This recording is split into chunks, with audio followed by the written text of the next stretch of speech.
Hello everyone, welcome back to our channel JR Mantra. आपका मेरे channel में बहुत बहुत स्वागत है। आई होप कि आप सब बहुत अच्छे होंगे।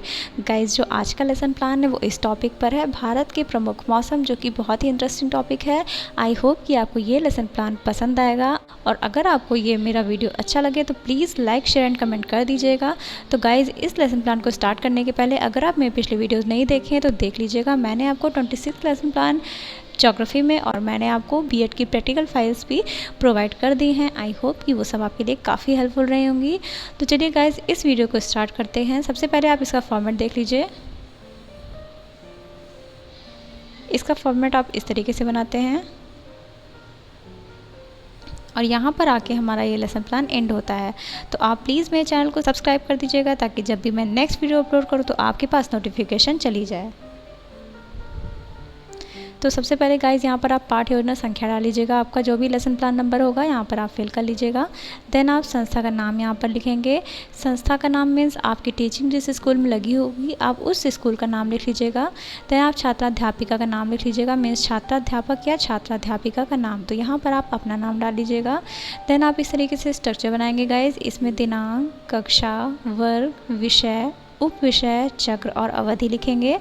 आपकी टीचिंग जिस स्टेट को लगी होगी आप दिनांक लिख लीजिएगा, कक्षा लिख लीजिएगा। 6, 7, 8 में आप ये टॉपिक पढ़ा सकते हैं। वैसे ये क्लास 6 का है, लेकिन आप 7th और 8th में भी इसको पढ़ा सकते हैं। व्याख्या को थोड़ा सा आप लेंथी कर देंगे तो आप 8th में भी पढ़ा सकते हैं।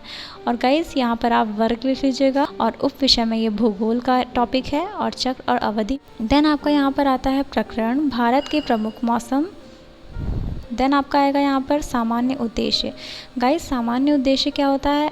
आपके भूगोल शिक्षण से आप बच्चों में क्या क्या चीज़ें डेवलप करते हैं, यही होता है आपका सामान्य उद्देश्य, मीन्स जनरल एम्स। तो यहाँ पर आप देखिए 6 to 8 पॉइंट्स लिख लेंगे। तो यहाँ पर आप पॉइंट्स लिखेंगे।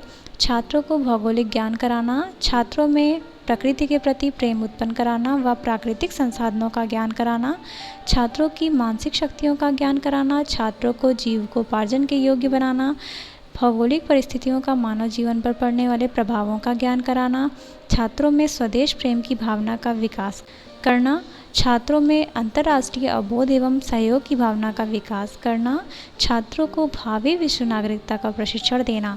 तो यहाँ तक आप 8 पॉइंट्स कंप्लीट कर लेंगे। देन आता है आपका विशिष्ट उद्देश्य। गाइस, विशिष्ट उद्देश्य क्या होता है? आपके भूगोल शिक्षण के अंतर्गत आप क्या पढ़ा रहे हैं? भारत के प्रमुख मौसम। ये टॉपिक पढ़ाने से आप बच्चों में क्या क्या चीज़ें डेवलप करते हैं, यही होता है आपका विशिष्ट उद्देश्य। तो इसमें देखिए आपके 3 एम्स होते हैं, आई मीन 3 उद्देश्य होते हैं: ज्ञानात्मक उद्देश्य, प्रयोगात्मक उद्देश्य और बोधात्मक उद्देश्य। तो सब में आप 2-2 पॉइंट्स लिखेंगे। तो यहाँ पर देखिए आप 2 पॉइंट्स लिखेंगे। छात्र भारत के मौसम के बारे में जानकारी प्राप्त कर सकेंगे, छात्र भारत के मौसम के प्रकार के बारे में जान सकेंगे। देन आता है आपका बोधात्मक उद्देश्य। गाइज, ये क्या होता है? ये भी आपके विशिष्ट उद्देश्य के अंतर्गत आता है। तो यहाँ पर आप इसमें भी 2 पॉइंट्स लिखेंगे। छात्र मौसमी घटनाओं के बारे में प्रत्यास्मरण कर सकेंगे, छात्र भारत के मौसम परिवर्तन के बारे में वर्णन कर सकेंगे। देन आता है आपका प्रयोगात्मक उद्देश्य। छात्र भारत के मौसम को अपनी अभ्यास पुस्तिका पर दर्शा सकेंगे, छात्र भारत के मौसम को वर्गीकृत कर सकेंगे। तो यहाँ तक आपका विशिष्ट उद्देश्य कंप्लीट होता है गाइस। देन आता है आपका शिक्षण विधि। शिक्षण विधि इसमें गाइस क्या है? प्रश्नोत्तर विधि और व्याख्या विधि। प्रश्नोत्तर विधि क्या होती है? जब आप बच्चों से क्वेश्चन करते हैं और बच्चे उसका आंसर देते हैं तो आप दोनों के बीच अंतर्क्रिया होती है, यही होता है आपका प्रश्नोत्तर विधि।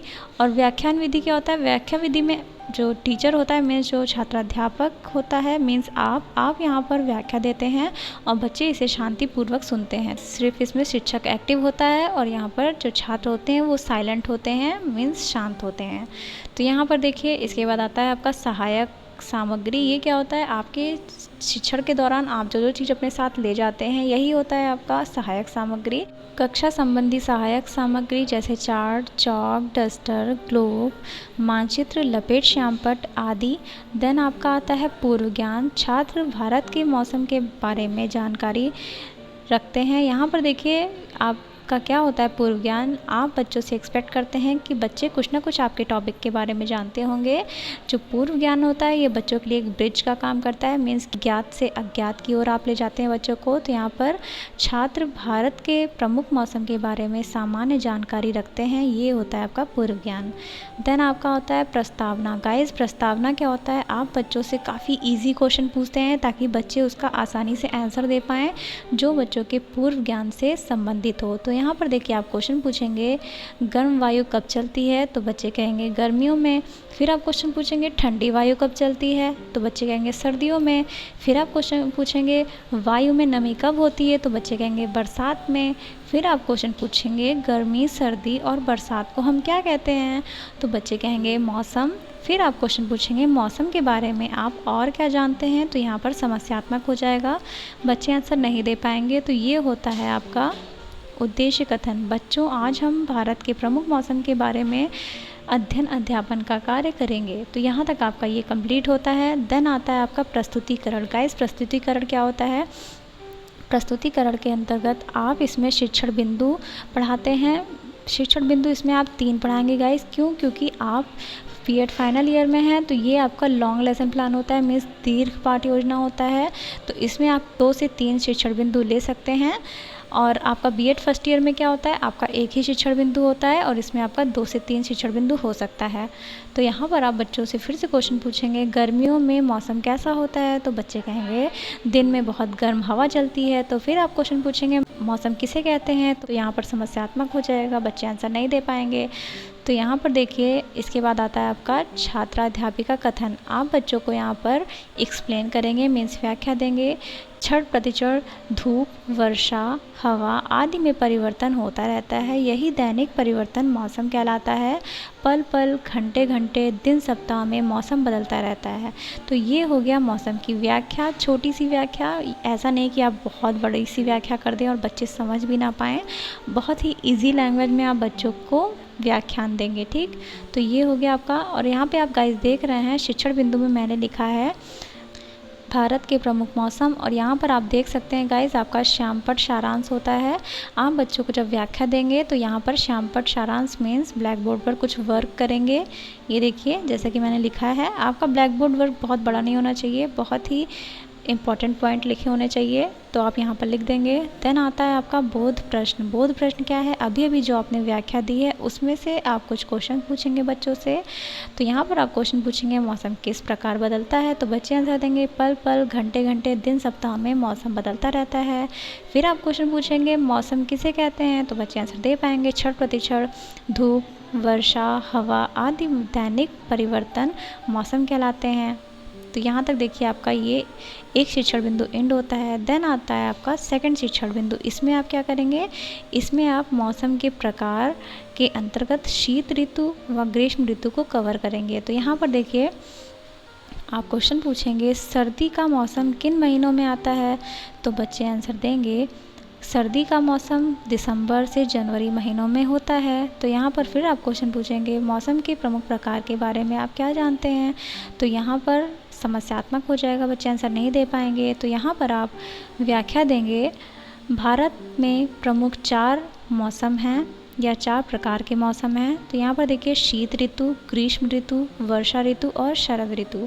अब आप इन चारों ऋतु को कवर करेंगे, मीन्स व्याख्या देंगे। लेकिन ऐसा नहीं है कि आप सेकंड शिक्षण बिंदु में ही सारी व्याख्या दे दें, आप बच्चों को टुकड़ों टुकड़ों में पढ़ाएंगे, ठीक, ताकि बच्चे उस चीज़ को ऑब्जर्व कर सकें, अच्छे से समझ सकें। तो यहाँ पर देखिए आप शीत ऋतु और ग्रीष्म ऋतु को यहाँ पर व्याख्या दे देंगे।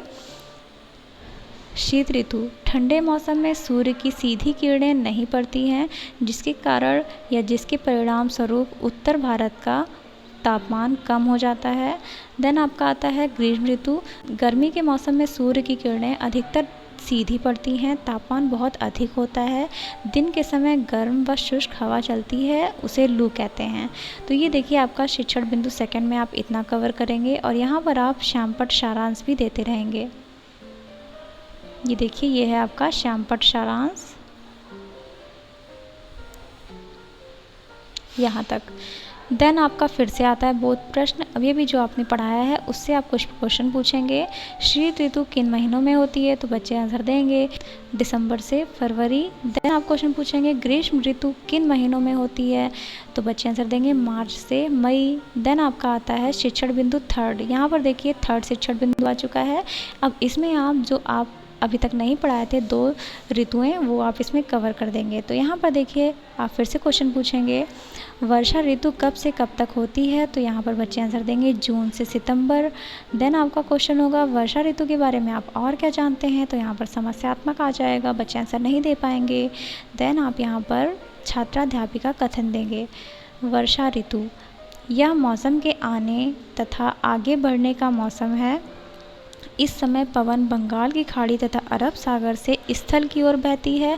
वह अपने साथ नमी भी लाती है और पहाड़ों से टकराकर वर्षा भी करती है। ठीक, तो ये हो गया वर्षा ऋतु। देन होता है आपका शरद ऋतु। इस समय पवन स्थल, गाइस यहाँ पर स्थल कर लीजिएगा, स्थल भागों से बंगाल की खाड़ी की ओर बहती है। यह मानसून के लौटने का समय है। तो यहाँ तक आपका ये थर्ड शिक्षण बिंदु भी हो गया है और यहाँ पर आप श्यामपट्ट सारांश भी दे देंगे। ठीक, इम्पॉर्टेंट पॉइंट आपको लिखना है ब्लैक बोर्ड पर। देन आपका बोध प्रश्न है। अभी अभी जो आपने पढ़ाया है उससे रिलेटेड आप कुछ क्वेश्चंस पूछेंगे। तो यहाँ पर आप क्वेश्चन पूछेंगे वर्षा ऋतु के बारे में आप क्या जानते हैं, तो बच्चे आंसर दे पाएंगे। फिर से शरद ऋतु के बारे में बताएं, तो बच्चे आंसर दे पाएंगे क्योंकि आपने पढ़ा दिया है, बच्चों को व्याख्या दे दी है। फिर आता है आपका निरीक्षण कार्य।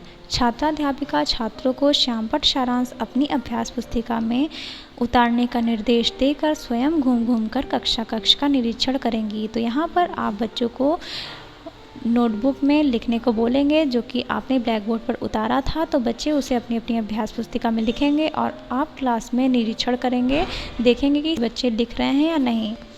देन आता है आपका मूल्यांकन के प्रश्न। मूल्यांकन के प्रश्न क्या होता है, अभी तक आपने जितना भी पढ़ाया, ठीक, उसमें से आप बच्चों से कुछ क्वेश्चंस पूछते हैं, बच्चों का मूल्यांकन करते हैं। तो यहाँ पर आप क्वेश्चन पूछेंगे मौसम किसे कहते हैं, मौसम कितने प्रकार के होते हैं, वर्षा ऋतु किसे कहते हैं, शीत ऋतु कब से कब तक होती है, लू किसे कहते हैं। तो ये हो गया आपका मूल्यांकन के प्रश्न। आप कोई भी क्वेश्चन पूछ सकते हैं गाइस। देन आता है आपका गृह कार्य। भारत के प्रमुख मौसम का संक्षिप्त वर्णन करें। ठीक, तो ये बच्चे अपने अकॉर्डिंग लिख के लाएंगे चारों ऋतुओं के बारे में। तो ये हो गया आपका मौसम। गाइस आई होप कि आपको ये मौसम टॉपिक समझ में आया होगा और आपके लिए काफ़ी इजी होगा और ये बच्चों के लिए भी काफ़ी इजी होगा। तो चलिए गाइस, अगर आपको ये मेरा लेसन प्लान पसंद आया हो तो प्लीज़ लाइक शेयर कमेंट कर दीजिएगा। गाइस अगर आपको किसी टॉपिक पर चाहिए लेसन प्लान तो आप प्लीज़ कमेंट बॉक्स में कमेंट कर दीजिएगा, मैं जल्द से जल्द उसे प्रोवाइड करने की कोशिश करूँगी। और गाइस हाँ, अगर आपने मेरे चैनल को सब्सक्राइब नहीं किया है अभी तक तो प्लीज़ सब्सक्राइब कर दीजिएगा, बेल आइकन ज़रूर प्रेस कर दीजिएगा ताकि जब भी मैं नेक्स्ट वीडियो अपलोड करूँ तो आपके पास नोटिफिकेशन चली जाए। Thank you so much guys for watching this video.